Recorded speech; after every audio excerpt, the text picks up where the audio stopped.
15/5/24 പ്രഭാതമുരളി ബാബ്ദാദ മധുബൻ. ബാബു പറയുന്നു, മധുരമായ കുട്ടികളെ, ഓർമ്മയുടെ ആധാരമാണ് സ്നേഹം.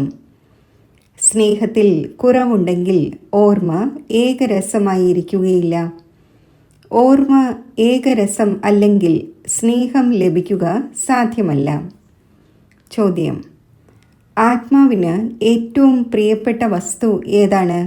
അതിൻ്റെ അടയാളം എന്താണ്? ഉത്തരം: ഈ ശരീരം ആത്മാവിനെ സംബന്ധിച്ച് ഏറ്റവും പ്രിയമുള്ള വസ്തുവാണ്. ശരീരത്തോട് ഇത്രമാത്രം സ്നേഹമുണ്ട്, അത് ഉപേക്ഷിക്കുവാൻ ആഗ്രഹിക്കുന്നതേയില്ല. സംരക്ഷിക്കുന്നതിനു വേണ്ടി അനേകം തയ്യാറെടുപ്പുകൾ രചിക്കുന്നു. ബാബു പറയുന്നു, കുട്ടികളെ, ഇത് തമോ പ്രധാനമായ മോശമായ ശരീരമാണ്. നിങ്ങൾക്ക് ഇപ്പോൾ പുതിയ ശരീരം എടുക്കേണ്ടതുണ്ട്. അതിനാൽ ഈ പഴയ ശരീരത്തിൽ നിന്നും മമത്വം മാറ്റൂ. ഈ ശരീരത്തിൻ്റെ ബോധം ഉണ്ടായിരിക്കരുത്. ഇതാണ് ലക്ഷ്യം. ഓം ശാന്തി. ആത്മീയ പിതാവ് ആത്മീയ കുട്ടികൾക്ക് മനസ്സിലാക്കിച്ചു തരുന്നു. ഇപ്പോൾ ഇത് കുട്ടികൾ അറിയുന്നുണ്ട്. ദൈവിക സ്വരാജ്യത്തിൻ്റെ ഉദ്ഘാടനം നടന്നു കഴിഞ്ഞു. ഇപ്പോൾ അവിടെ പോകുന്നതിനുള്ള തയ്യാറെടുപ്പ് നടന്നുകൊണ്ടിരിക്കുന്നു. ഏതെങ്കിലും ശാഖ തുറക്കുമ്പോൾ വലിയ വ്യക്തികളെ കൊണ്ട് ഓപ്പണിംഗ് ചെയ്യിക്കുവാനായി പരിശ്രമിക്കുന്നു. വലിയ വ്യക്തിയെ കണ്ട് താഴെയുള്ള ഓഫീസേഴ്സും മറ്റും വരും. ഗവർണർ വരും എന്ന് വിചാരിക്കൂ. അപ്പോൾ വലിയ വലിയ മിനിസ്റ്റേഴ്സും മറ്റും വരും. അഥവാ കളക്ടറിനെ നിങ്ങൾ വിളിക്കുകയാണെങ്കിൽ വലിയ ആൾക്കാർ വരികയില്ല. അതിനാൽ ഏറ്റവും വലിയ ആരെങ്കിലും വരുന്നതിനായി പരിശ്രമിക്കുന്നു. ഏതെങ്കിലും കാരണവശാൽ ഉള്ളിൽ വന്നുവെങ്കിൽ നിങ്ങൾ അവർക്ക് വഴി പറഞ്ഞു കൊടുക്കൂ. പരിധിയില്ലാത്ത ബാബയിൽ നിന്നും പരിധിയില്ലാത്ത സമ്പത്ത് എങ്ങനെയാണ് ലഭിച്ചുകൊണ്ടിരിക്കുന്നത്? ബ്രാഹ്മണരായ നിങ്ങളല്ലാതെ ഇങ്ങനെ മറ്റൊരു മനുഷ്യനും അറിയുന്നില്ല. ഭഗവാൻ വന്നു കഴിഞ്ഞു എന്ന് നേരിട്ട് പറയരുത്. ഭഗവാൻ വന്നു കഴിഞ്ഞു എന്നും വളരെ പേർ പറയുന്നുണ്ട്, പക്ഷേ പാടില്ല. സ്വയം ഭഗവാനാണ് എന്ന് പറയുന്നവർ ധാരാളം വന്നിരിക്കുകയാണ്. ഇത് മനസ്സിലാക്കിച്ചു കൊടുക്കണം. പരിധിയില്ലാത്ത ബാബ വന്ന് പരിധിയില്ലാത്ത സമ്പത്ത് നൽകിക്കൊണ്ടിരിക്കുന്നു. കഴിഞ്ഞ കൽപ്പത്തിലേതുപോലെ ഡ്രാമ പ്ലാൻ അനുസരിച്ച് ഈ മുഴുവൻ ലൈനും എഴുതേണ്ടി വരും. മനുഷ്യർ എഴുതിയത് വായിക്കും. പിന്നെ ആരുടെ ഭാഗ്യത്തിൽ ഉണ്ടായിരിക്കുമോ അവർ പരിശ്രമിക്കും. കുട്ടികളായ നിങ്ങൾക്കറിയാം, നമ്മൾ പരിധിയില്ലാത്ത ബാബയിൽ നിന്നും പരിധിയില്ലാത്ത സമ്പത്ത് നേടിക്കൊണ്ടിരിക്കുന്നു. ഇവിടെ നിശ്ചയബുദ്ധിയായ കുട്ടികൾ തന്നെയാണ് വരുന്നത്. നിശ്ചയബുദ്ധിയും പിന്നെ ഒരു സമയത്ത് സംശയബുദ്ധിയായി മാറുന്നു. മായ വീഴ്ത്തുന്നു. മുന്നോട്ട് പോകവേ തോറ്റുപോകുന്നു. ഒരു ഭാഗത്ത് സദാ ജയമുണ്ടാവുക, തോൽവി ഉണ്ടാവുകയില്ല എന്ന് നിയമമില്ല. തോൽവിയും ജയവും രണ്ടും നടക്കുന്നു.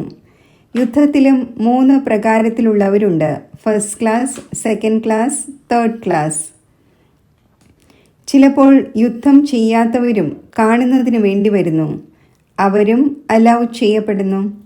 ഒരുപക്ഷെ ഇതിൻ്റെ നിറം പതിയുകയും, അതായത് പ്രഭാവമുണ്ടാവുകയും ഈ സേനയിൽ വരികയും ചെയ്തേക്കാം. കാരണം ലോകത്തിന് ഇതറിയില്ല. നിങ്ങൾ മഹാരഥികളായ യോദ്ധാക്കളാണ്. എന്നാൽ നമ്മുടെ കൈകളിൽ ആയുധങ്ങളോ മറ്റോ ഒന്നുമില്ല. നിങ്ങളുടെ കയ്യിൽ ആയുധമോ മറ്റോ ശോഭിക്കുകയുമില്ല. എന്നാൽ ബാബ മനസ്സിലാക്കിച്ചു തരുന്നുണ്ടല്ലോ, ജ്ഞാന വാളിനെക്കുറിച്ചും ജ്ഞാന കഠാരിയെക്കുറിച്ചും. അവർ പിന്നെ സ്ഥൂല രീതിയിൽ മനസ്സിലാക്കിയിരിക്കുന്നു. കുട്ടികളായ നിങ്ങൾക്ക് ബാബ ജ്ഞാനത്തിൻ്റെ അസ്ത്രശസ്ത്രങ്ങൾ നൽകുന്നു. ഇതിൽ ഹിംസയുടെ കാര്യമേ ഇല്ല. എന്നാൽ ഇത് മനസ്സിലാക്കുന്നില്ല. ദേവിമാർക്ക് സ്ഥൂല ആയുധവും മറ്റും നൽകിയിരിക്കുന്നു. അവരെയും ഹിംസകരാക്കി മാറ്റി. ഇത് തികച്ചും അറിവില്ലായ്മയാണ്. ബാബ നല്ല രീതിയിൽ അറിയുന്നുണ്ട് ആരെല്ലാം പുഷ്പമായി മാറുന്നവരാണ്. ബാബ പറയുന്നു, പുഷ്പങ്ങൾ മുന്നിലായിരിക്കണം. ഇവർ പുഷ്പമാകുന്നവരാണ് എന്നത് സർട്ടനാണ്. ബാബ പേര് പറയുന്നില്ല. ഇല്ലെങ്കിൽ മറ്റുള്ളവർ പറയും നമ്മൾ മുള്ളാകുമോ എന്ന്. ബാബ ചോദിക്കുന്നു, നരനിൽ നിന്നും നാരായണൻ ആരാകും? അപ്പോൾ എല്ലാവരും കൈ ഉയർത്തുന്നു. അല്ലെങ്കിൽ തന്നെ സ്വയം മനസ്സിലാക്കുന്നുണ്ട്, ആര് കൂടുതൽ സർവീസ് ചെയ്യുന്നുവോ അവർ ബാബയെയും ഓർമ്മിക്കുന്നുണ്ട്. ബാബയോട് സ്നേഹമുണ്ടെങ്കിൽ ആ ഒന്നിൻ്റെ ഓർമ്മയും നിലനിൽക്കും. ഏകരസമായി ആർക്കും ഓർമ്മിക്കാൻ സാധിക്കില്ല. ഓർമ്മിക്കാൻ സാധിക്കുന്നില്ല, അതിനാൽ സ്നേഹമില്ല. പ്രിയമുള്ള വസ്തുവിനെ വളരെയധികം സ്നേഹിക്കാറുണ്ട്. കുട്ടികൾ പ്രിയപ്പെട്ടവരാണ്. അപ്പോൾ മാതാപിതാക്കൾ മടിയിലിരുത്തുന്നു. ചെറിയ കുട്ടികളും പുഷ്പമാണ്. ശിവ് ബാബയുടെ അടുക്കൽ പോകാം എന്ന് കുട്ടികളായ നിങ്ങൾക്ക് ആഗ്രഹം ഉണ്ടാകുന്നത് പോലെ ചെറിയ കുട്ടികളും ആകർഷിക്കുന്നു. പെട്ടെന്ന് കുട്ടികളെ എടുത്ത് മടിയിലിരുത്തട്ടെ, സ്നേഹിക്കട്ടെ എന്ന്. ഈ പരിധിയില്ലാത്ത ബാബ വളരെ പ്രിയപ്പെട്ടതാണ്. എല്ലാ ശുഭ മനോകാമനകളും പൂർത്തീകരിക്കുന്നു. മനുഷ്യർക്ക് എന്താണ് വേണ്ടത്? ഒന്നാമതായി ആഗ്രഹിക്കുന്നു, ആരോഗ്യം നന്നായിരിക്കണം, ഒരിക്കലും രോഗബാധിതം ആകരുത്. ഏറ്റവും നല്ലതാണ് ഈ ആരോഗ്യം. ആരോഗ്യം നല്ലതായിരിക്കണം. പക്ഷേ പൈസയില്ലെങ്കിൽ ആ ആരോഗ്യം പോലും എന്തിനു കൊള്ളാം? പിന്നെ വേണ്ടത് ധനമാണ്. അതിലൂടെ സുഖം ലഭിക്കണം. ബാബ പറയുന്നു, നിങ്ങൾക്ക് ഹെൽത്തും വെൽത്തും രണ്ടും തീർച്ചയായും ലഭിക്കേണ്ടതുണ്ട്. ഇതേതെങ്കിലും പുതിയ കാര്യമല്ല. ഇത് വളരെ വളരെ പഴയ കാര്യമാണ്. നിങ്ങൾ കണ്ടുമുട്ടുമ്പോഴെല്ലാം ഇങ്ങനെ തന്നെയാണ് പറയുന്നത്. ലക്ഷക്കണക്കിന് വർഷങ്ങളായെന്നോ പദമം വർഷങ്ങളായെന്നോ പറയുകയില്ല. അങ്ങനെയില്ല. നിങ്ങൾക്കറിയാം, ഈ ലോകം പുതിയത് എപ്പോഴായിരുന്നു, പഴയത് എപ്പോഴാകുന്നു. ആത്മാക്കളായി നമ്മൾ പുതിയ ലോകത്തിൽ പോകുന്നു, പിന്നെ പഴയതിൽ വരുന്നു. നിങ്ങൾക്ക് പേര് വച്ചിരിക്കുന്നത് തന്നെ ഓൾറൗണ്ടർ എന്നാണ്. ബാബ മനസ്സിലാക്കിച്ചു തന്നു, നിങ്ങൾ ഓൾറൗണ്ടേഴ്സാണ്. പാട്ട് അഭിനയിച്ച് ഇപ്പോൾ വളരെയധികം ജന്മങ്ങളുടെ അന്തിമത്തിൽ വന്നെത്തിയിരിക്കുന്നു. ആദ്യം തുടക്കത്തിൽ നിങ്ങൾ പാട്ട് അഭിനയിക്കാൻ വരുന്നു. അതാണ് സ്വീറ്റ് സൈലൻസ് ഹോം.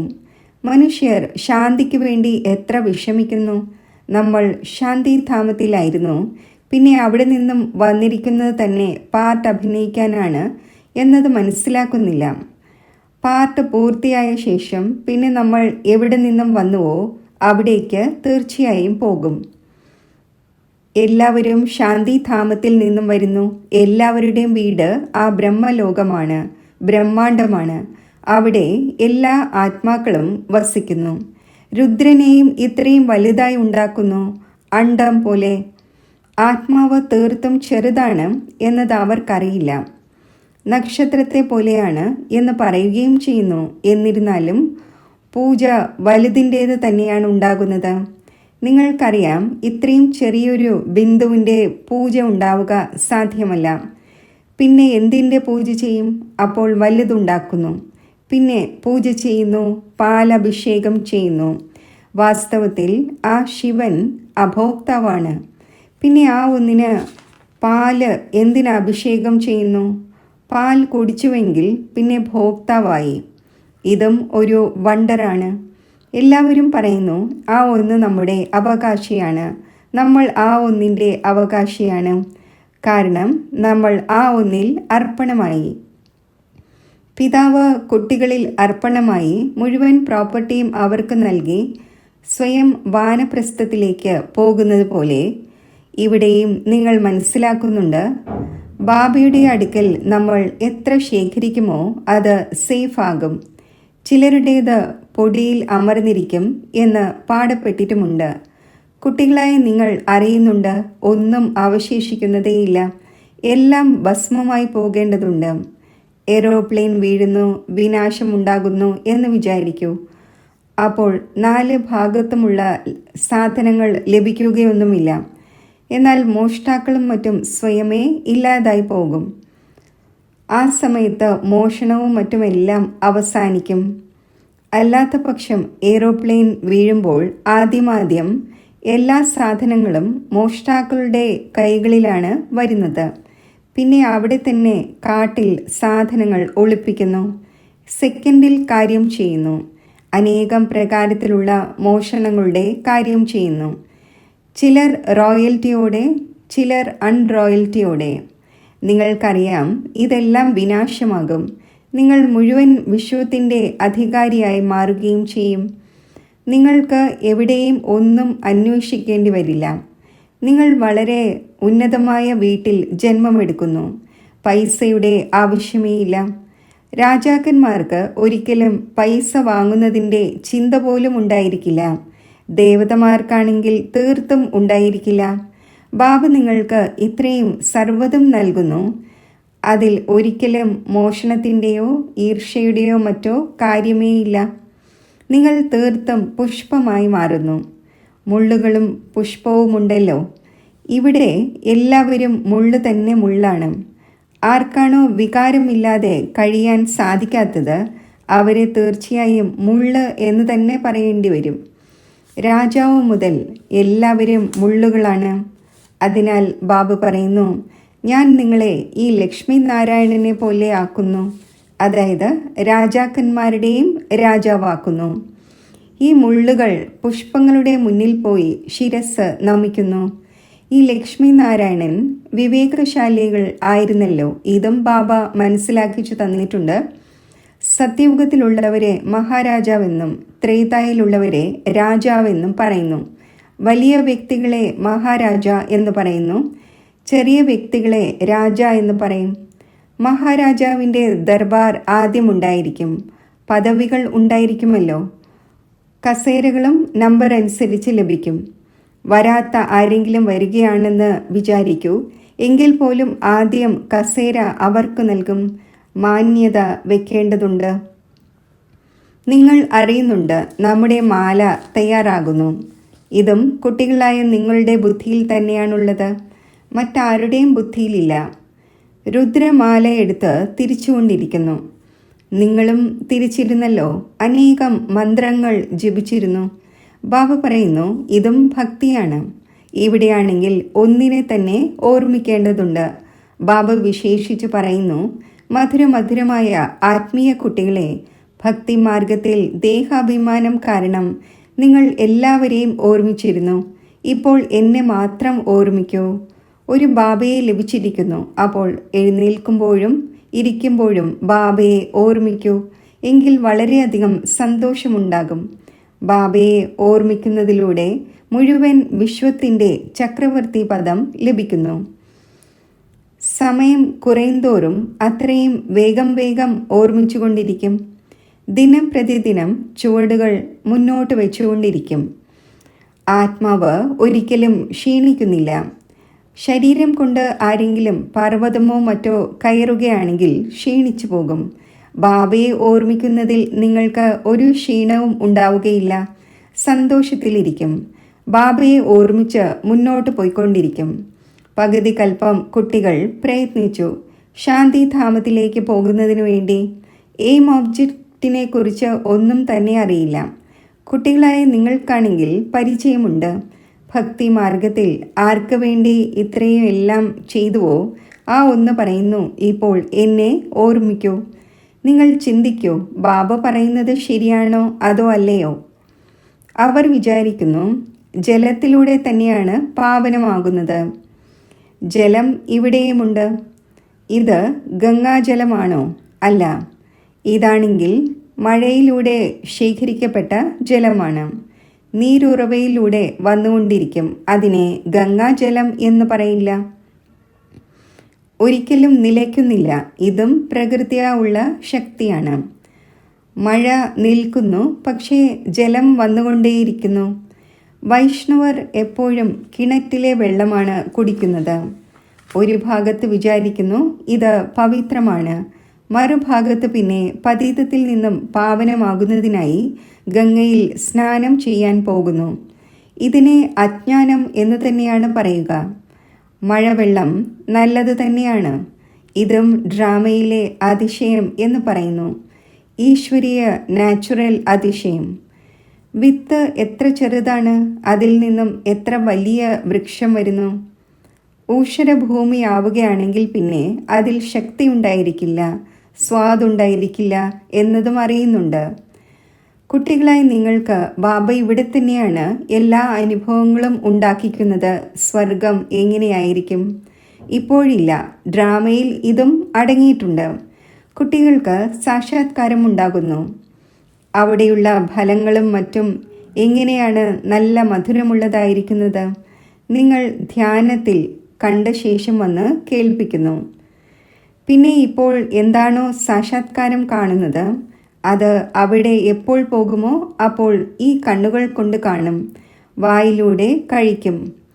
ഏതെല്ലാം സാക്ഷാത്കാരം കാണുന്നുവോ അതെല്ലാം ഈ കണ്ണുകൾ കൊണ്ട് കാണും.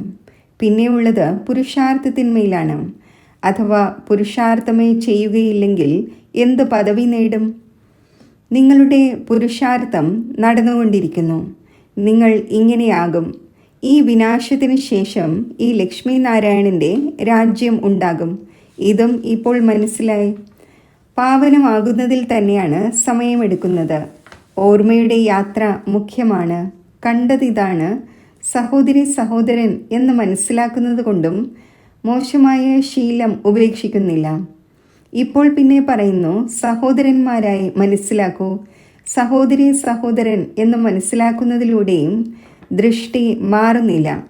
സഹോദരന്മാരായി കാണുന്നതിലൂടെ പിന്നെ ശരീരമേ ഉണ്ടായിരിക്കുന്നില്ല.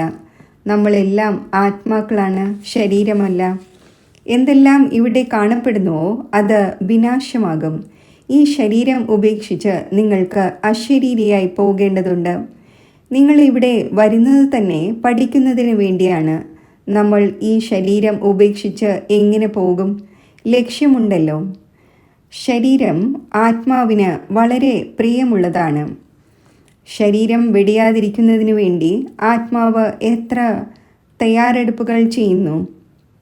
നമ്മുടെ ഈ ശരീരം വെടിയാതിരിക്കുന്നതിനു വേണ്ടി ആത്മാവിന് ഈ ശരീരത്തോട് വളരെയധികം സ്നേഹമുണ്ട്. ബാബ പറയുന്നു, ഇത് പഴയ ശരീരമാണ്. നിങ്ങളും തമോ പ്രധാനമാണ്. നിങ്ങളുടെ ആത്മാവ് മോശമായതാണ്. അതിനാൽ ദുഃഖിയും രോഗിയുമാകുന്നു. ബാബ പറയുന്നു, ഇപ്പോൾ ശരീരത്തോട് സ്നേഹം വയ്ക്കരുത്. ഇത് പഴയ ശരീരമാണ്. ഇപ്പോൾ നിങ്ങൾക്ക് പുതിയത് വാങ്ങേണ്ടതുണ്ട്. വാങ്ങാൻ തക്കവണ്ണം ഏതെങ്കിലും കടയൊന്നും വെച്ചിട്ടില്ല. ബാബ പറയുന്നു, എന്നെ ഓർമ്മിക്കൂ, അപ്പോൾ പാവനമായി മാറും. പിന്നെ ശരീരവും നിങ്ങൾക്ക് പാവനമായത് ലഭിക്കും. 5 തത്വങ്ങളും പാവനമാകും.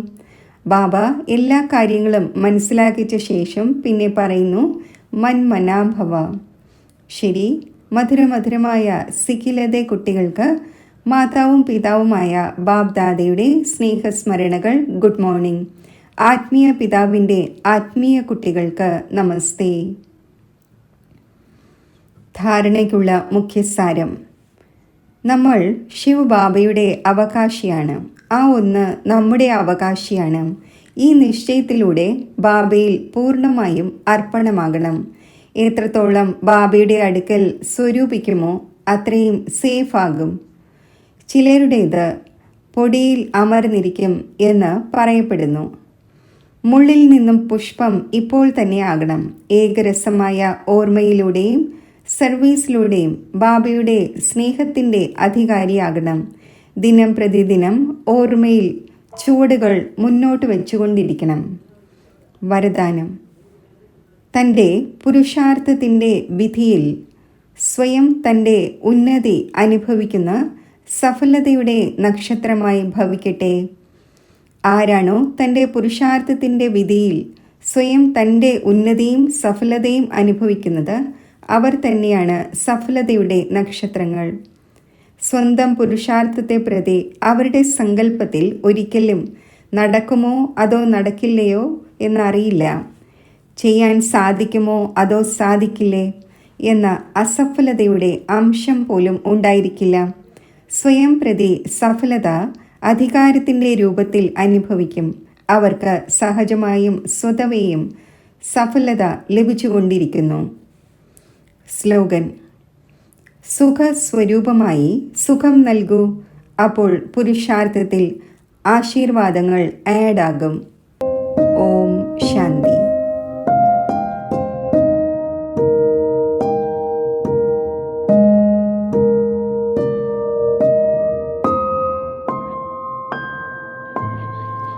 യോഗത്തിൻ്റെ അഭ്യാസം.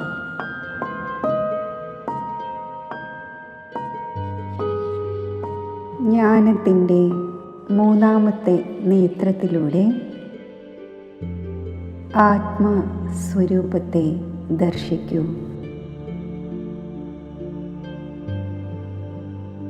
മസ്തക സിംഹാസനത്തിൽ ആത്മജ്യോതിയെ സ്പഷ്ടമായി കാണൂ.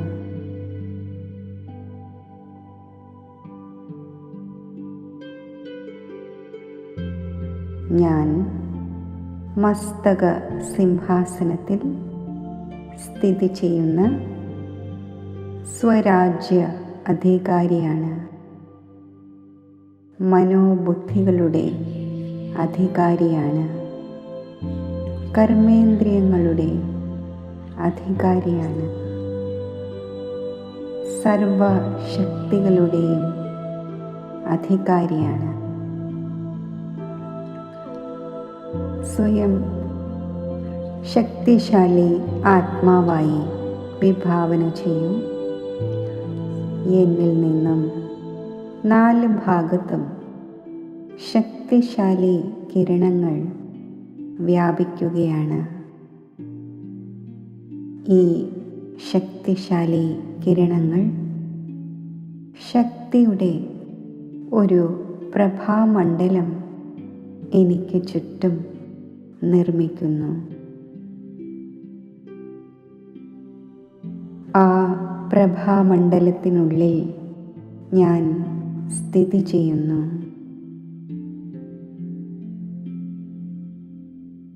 മനസ്സും ബുദ്ധിയും കൊണ്ട് സ്വയം തന്നെ ദേഹത്തിൽ നിന്നും ഉപരിയാക്കി സൂര്യ ചന്ദ്ര നക്ഷത്രങ്ങൾക്കും ഉപരിയാക്കി സൂക്ഷ്മലോകത്തിലും ഉപരിയാക്കി പരമധാമത്തിൽ സ്ഥിതി ചെയ്യിക്കൂ. സർവത്ര സ്വർണ്ണ ചുവപ്പ് പ്രകാശം നിറഞ്ഞ ഈ ശാന്തിധാമം എൻ്റെ ഗ്രഹമാണ്. ഇവിടെ ഡീപ്പ് സൈലൻസ് ആണ്. ഈ അതിശാന്തിയുടെ ഗ്രഹത്തിൽ ഞാൻ സമ്പൂർണ്ണ സ്വസ്ഥ അവസ്ഥയിൽ സ്ഥിതി ചെയ്യുന്നു. സമ്പൂർണ്ണ മുക്ത അവസ്ഥയിൽ സ്ഥിതി ചെയ്യുന്നു. ഈ പരമധാമത്തിൽ ബുദ്ധിയാകുന്ന നേത്രം കൊണ്ട് സർവശക്തിവാനായ സൃഷ്ടിയുടെ ബീജരൂപനായ ശിവ് ബാബയുടെ സ്വരൂപത്തെ സ്പഷ്ടമായി കാണൂ. ശിവ് ബാബയുടെ അനന്ത ശക്തികളുടെ കിരണങ്ങൾ ആത്മാവിൽ പതിക്കുന്നതായി വിഭാവന ചെയ്യും. പരമധാമത്തിലെ ഈ മഹാജ്യോതിയിൽ നിന്നും സർവശക്തികളും ഞാൻ ഉൾക്കൊള്ളുകയാണ്. ഞാൻ മാസ്റ്റർ സർവശക്തിവാനായി മാറുന്നു. എന്നിൽ നിന്നും ശക്തിയുടെ പ്രകാശകിരണങ്ങൾ മുഴുവൻ വിശ്വത്തിലും വ്യാപിച്ചുകൊണ്ടേയിരിക്കുന്നു.